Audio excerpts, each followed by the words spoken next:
Hey guys, Fred Lonsdale here, and welcome to another one of my 2020 presidential prediction videos.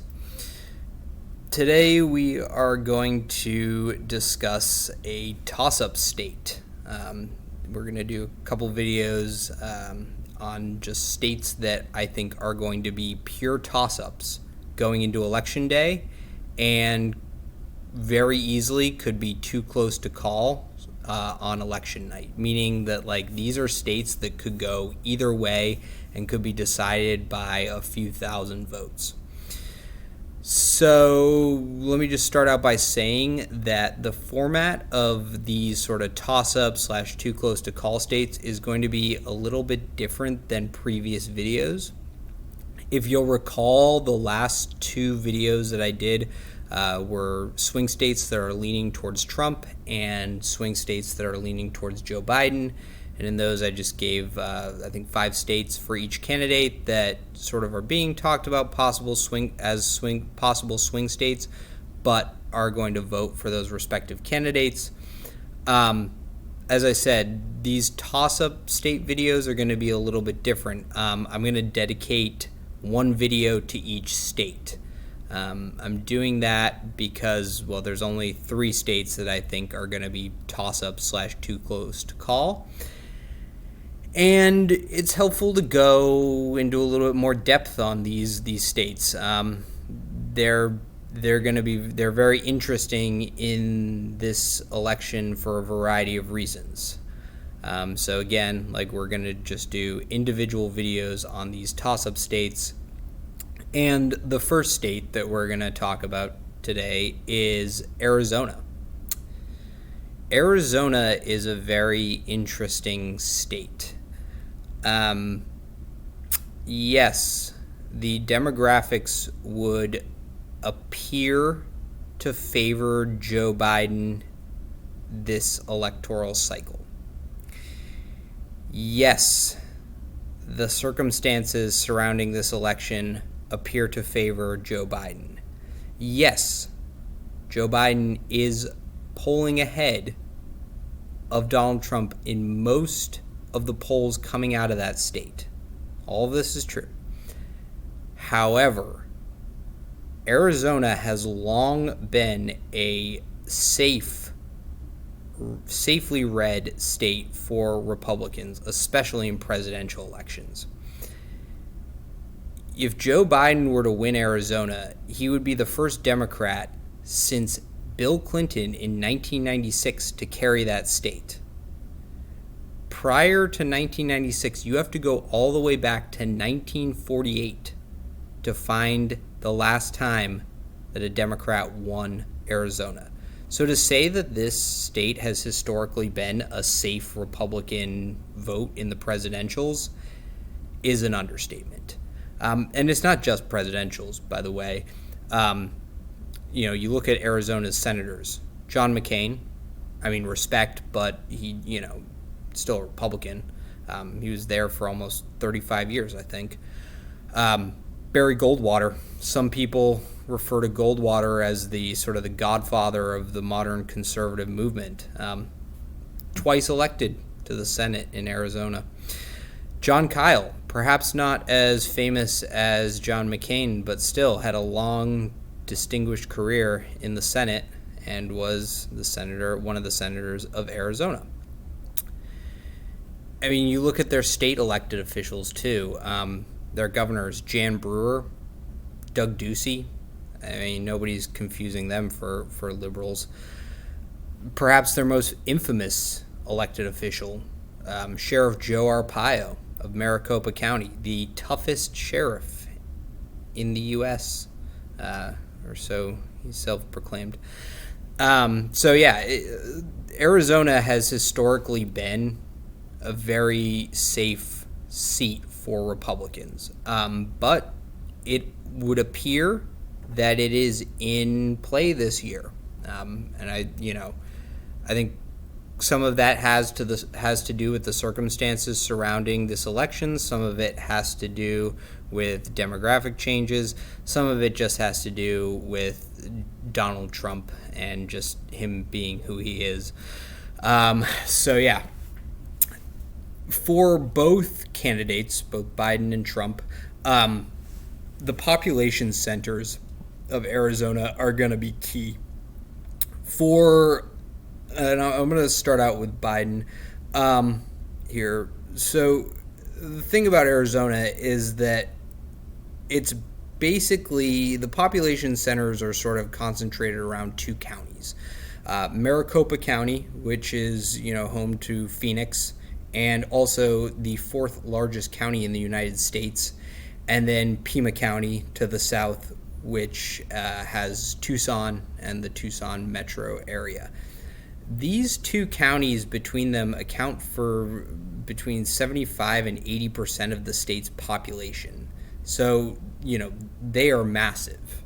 If you look at the geography of Arizona, they have some smaller cities, sort of in northern Arizona, southwestern Arizona, but these are really Phoenix Metro and Tucson metro area are these are the population centers of that state and are key to both candidates. For Joe Biden, sort of the most important county for him is going to be Pima County, and that is where Tucson is located. It's in the southern part of the state. Tucson is a young city. It's home to the University of Arizona, so they have a massive student population that is, pretty much living in that area and theoretically voting in that area as well. They also have a very large and rapidly growing Latino population, most of whom are Mexican Americans, who have broken for Democrats quite significantly over the past 25 and especially sort of 5 years. Pima County is, as I said, it's the second largest county in Arizona. Tucson is the second largest city in Arizona. And Pima County is pretty much a Democratic stronghold, or at least as much as you could have a Democratic stronghold in Arizona. It's not a question of if Biden wins Pima County. He's going to win Pima County. It's a question of by how much. And I look at the margin of or the percentage of votes that a candidate gets over the raw numbers, okay? Biden, in my opinion, has to win Pima County by 55% to have a chance at carrying the state. It's important that he gets, or at least, comes close to that number, because of the fact that, outside of a handful of counties in Arizona, it's a pretty conservative state. There's a reason why it hasn't voted for Democrats since 1996.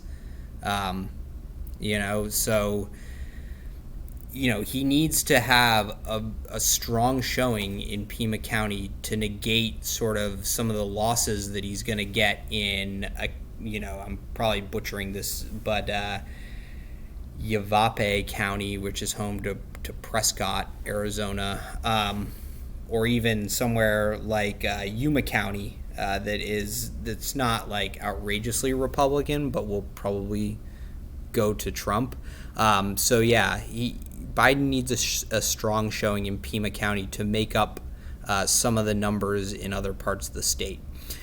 If you look at the 2016 presidential election, Hillary Clinton won Pima County, but she only took 53.3% of the vote. I say only. That's a pretty good showing.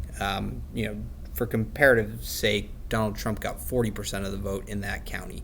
But this is the thing.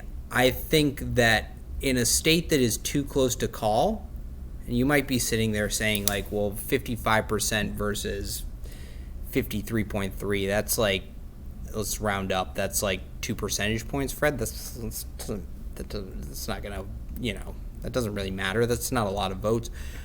Well, in a state that might be too close to call on election night, yeah, the 2% of the vote that could tip the state for Biden.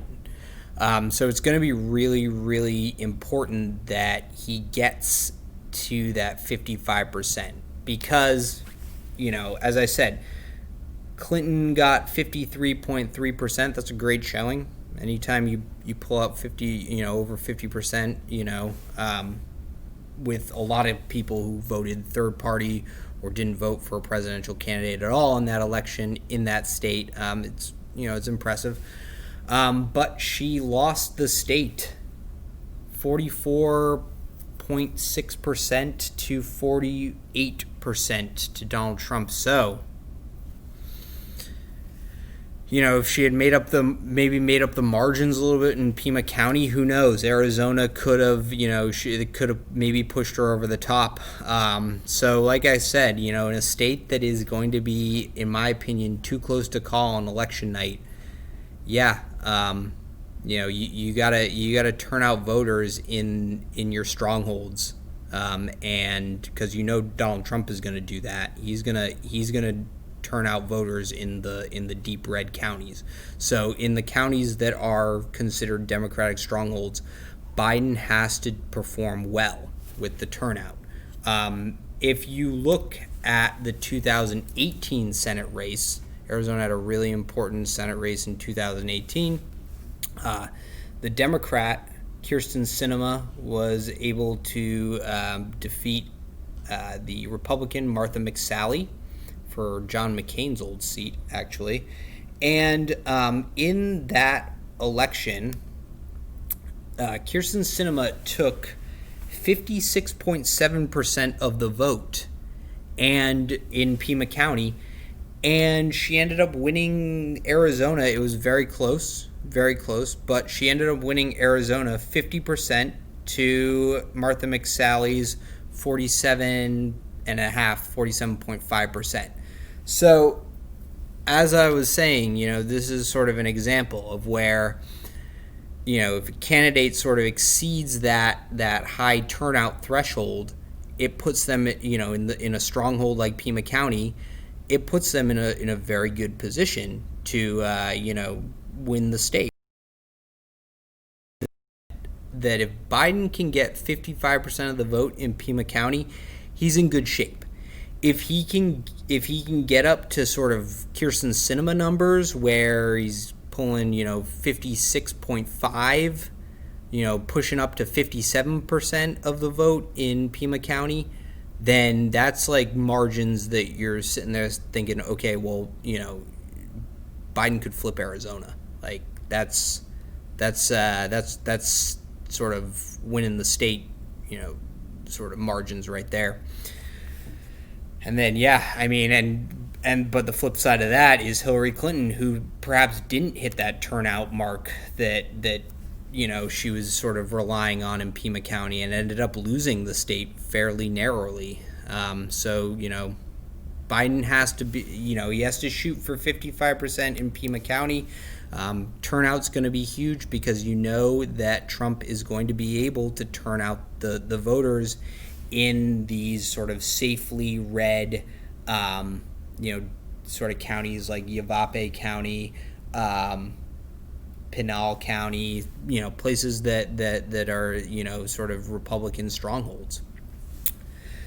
For Trump, his big county is Maricopa County. Maricopa County voted, they went for Trump in 2016. He took 47.7% of the vote out of Maricopa County. Hillary Clinton took 44.8%. Hillary Clinton improved on Obama's margins substantially, but Trump still won that county. And as I said, Maricopa County is the most populous county in Arizona. It's one of the most populous counties in the United States.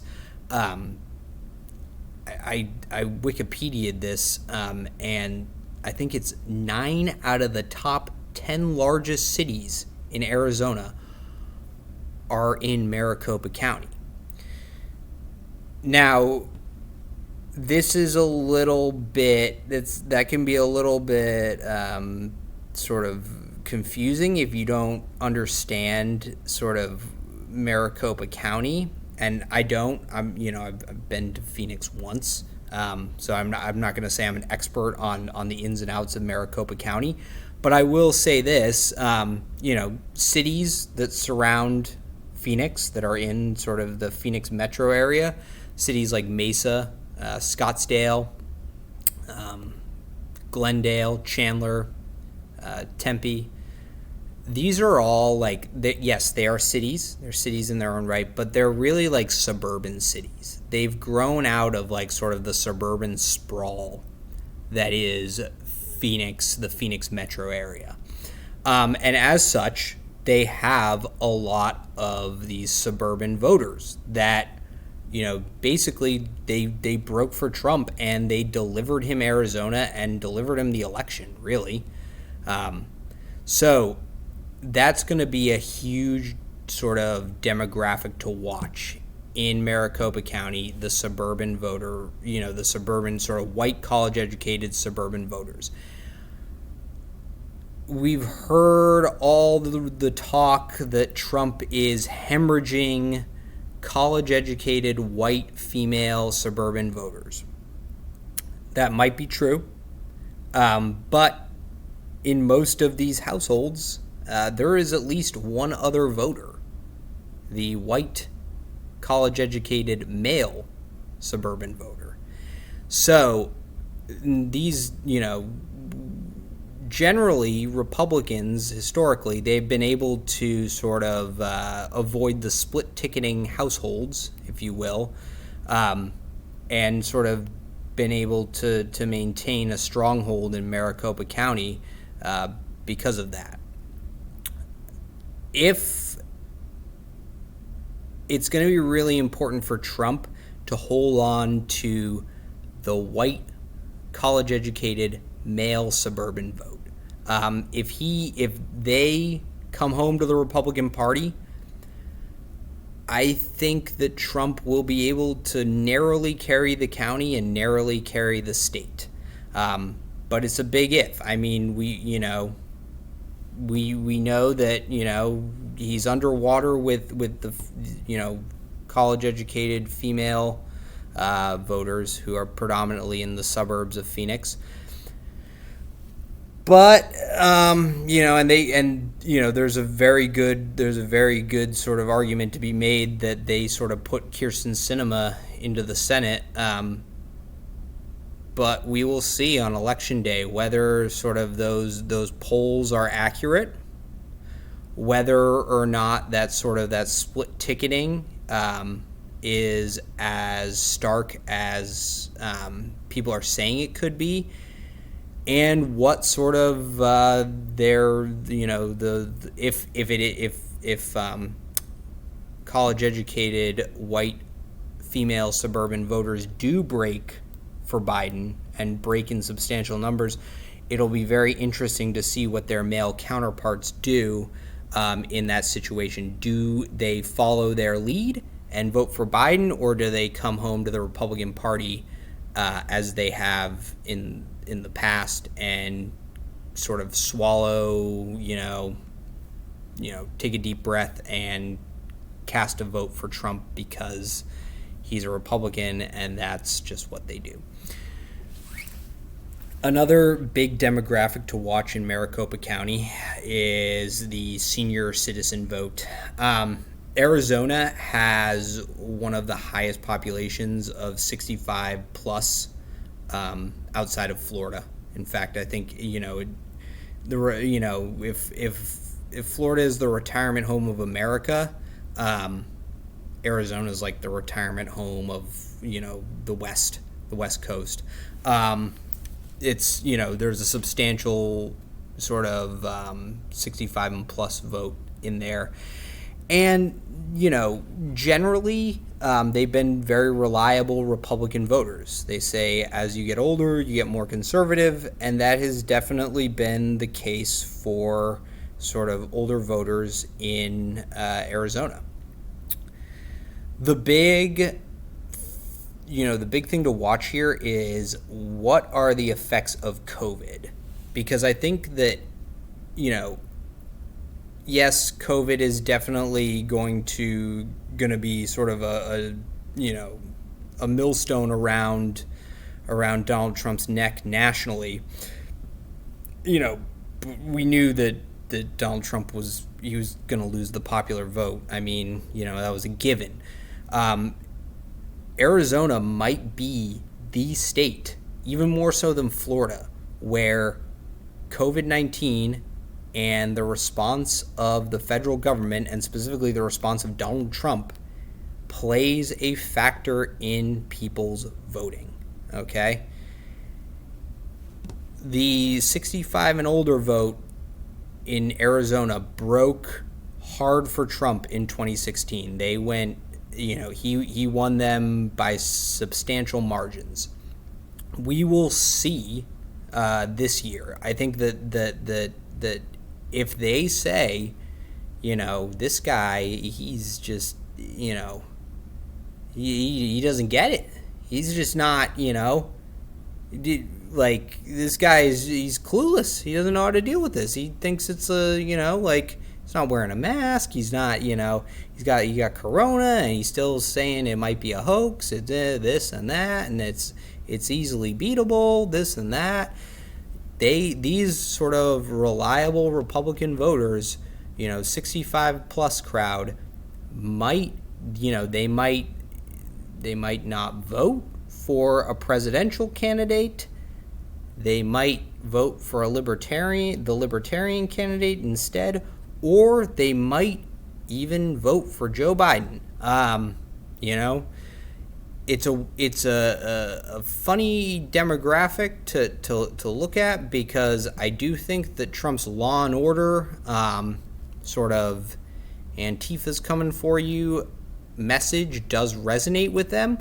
But what are you more afraid of, like, the Black Lives Matter protest in downtown Phoenix, or are you more, worried about COVID-19 ripping through your retirement community and killing off you and all your friends?